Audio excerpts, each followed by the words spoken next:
my time now.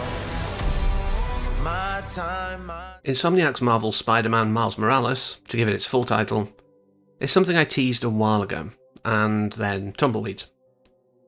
When I played Spider-Man, I found myself not completing the DLC. It was just too much of the same thing. Now, again, I love this world. I really enjoyed playing as Spider-Man. It's just that I needed it in moderation.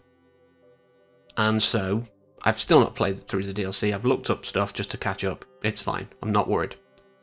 But then it came to playing Miles Morales, and that first time, I was still too close to having played it. And so, yeah, I needed to back off. I needed to take some time away. The next time, I encountered what some may call side quest hell, or a kind of OCD thing to clear all the pins on the map. And I find this a lot with open world games. As much as I enjoy the freedom, I do look and go, right, I need to tick that off, tick that off, tick that off. You know, go up to Harlem, clear everything there. Upper East Side, clear everything there. But that is not the right way to play it. So I entered into that mindset of I need to clear everything off, got overwhelmed, and put it down. Comically enough, the next time I tried to play it, maybe this was an indicator that I wasn't ready for it, and I just needed any justification, but it wasn't letting me out of the bit when you first change suits.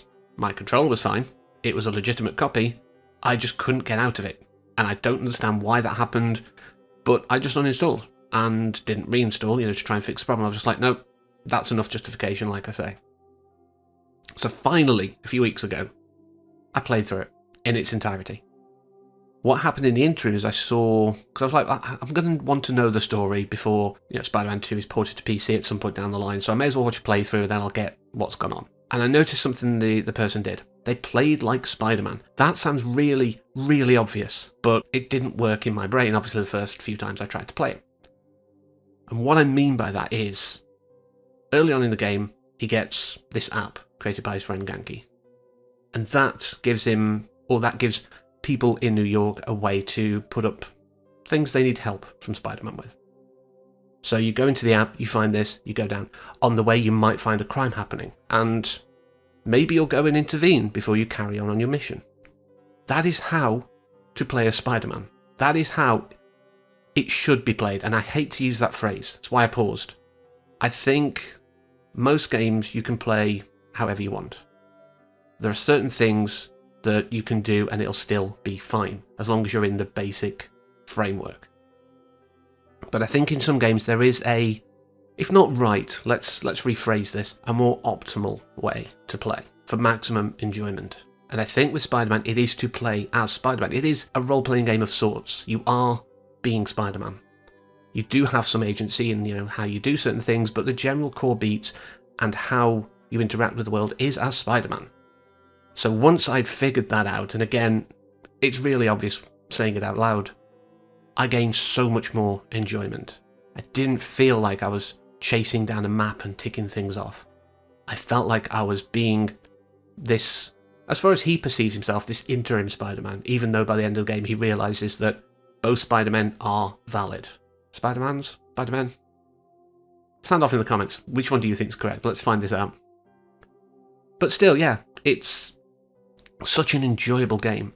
The world is so well realised. I enjoy even the Miles bits as much as the Spider-Man bits because it's rounding out the characters that he cares about and therefore Insomniac want you to care about. It's done so well, following on from the tragic incident in the previous game and how that's now shaped how he sees the world, how his mum sees the world. There's all of these interactions that just round out the character. Even from the start, the menu is him on the subway, and then you go in and, he talks to people on the street, helps them out doing a mural, that kind of thing. He is a character who lives in the world. It's not just a game avatar for you to do whatever you want with. It's a real character with real connections, and that's important. As games are taken more and more seriously as an artistic medium, as a storytelling medium, stuff like this really counts and makes that just more fleshed out and believable.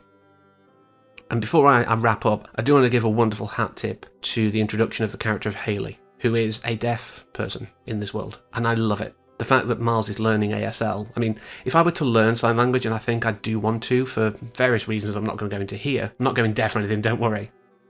But if I was to learn it, it would be British Sign Language. I don't know what the crossovers are between the English-speaking languages, when it comes to signing. I may be completely confused by watching American or Australian or whatever. But it's nice to see it represented in the game.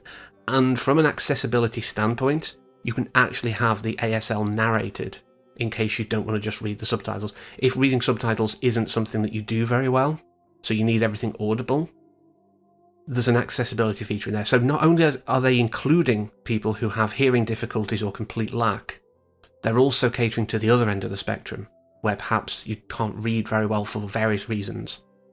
I totally respect this inclusivity. And again, this is something that's growing in gaming, and I'm here for it. So as an entry into the Spider-Man franchise, it works. As a game that, you can have a bit of fun being in a world and interacting with interesting characters, it works. As a Spider-Man kind of power fantasy / early years idea, it works. As an accessible and inclusive piece of media, it works.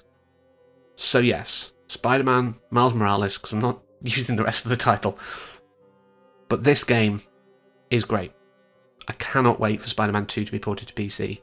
Hopefully Sony won't make us too long. But that's all I'm going to say, so thank you very much as always for watching, and until next time, take care. Radioactive Spider-Man.